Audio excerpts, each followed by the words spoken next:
नमस्कार मित्रांनो, तर चला आज आहे ना, तर माझ्या मिसेसनं आज शेव बनवली आहे.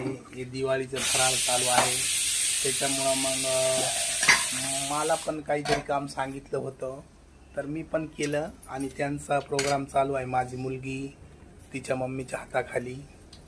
आणि ये बा एवढी भारी शेव बनवली आहे. कशी आली खरं कमेंटमध्ये सांगा. तुम्ही जमली का नाही ते पण सांगा. आणि ये बा हे सोऱ्या आहे आणि आता मस्त पैकी येते शेव. आणि कशी झाली टेस्ट पहा. मी पाहतो, थोडं चेक करतो, पण मग ते अलग ही आहे. तर मित्रांनो बघा, अशी आलेली आहे शेव. बघा ही पूर्ण अशाला अशीच आता सोडू राहिली आहे. आणि त्याची तिकडून झाल्याच्या नंतर हे असं दिसतं आहे. अशी आय बनवली शेव. आमची कुरकुरीत अशी झणझणीत शेव झालेली आहे.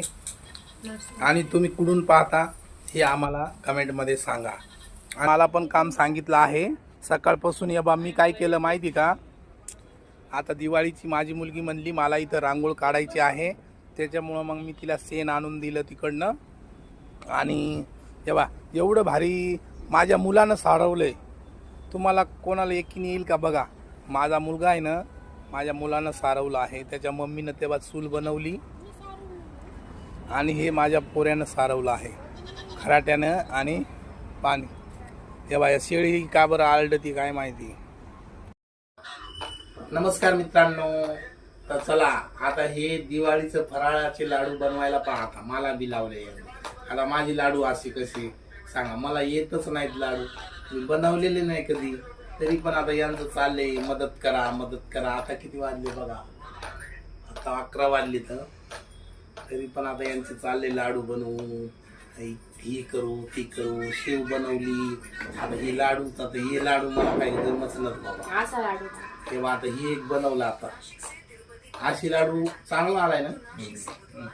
आता यांनी म्हणले म्हणा आपण आपले इकडं ही यांचं. आता आपले एवढे बनवलेत आपण, आपल्या हिश्याला एवढे आले तर आपण एवढे बनवले. काय माहित आता जेवढे बनवता येईल तेवढे बनवू. तर मग कसे झाले आहेत लाडू आम्हाला कमेंटमध्ये नक्की सांगा.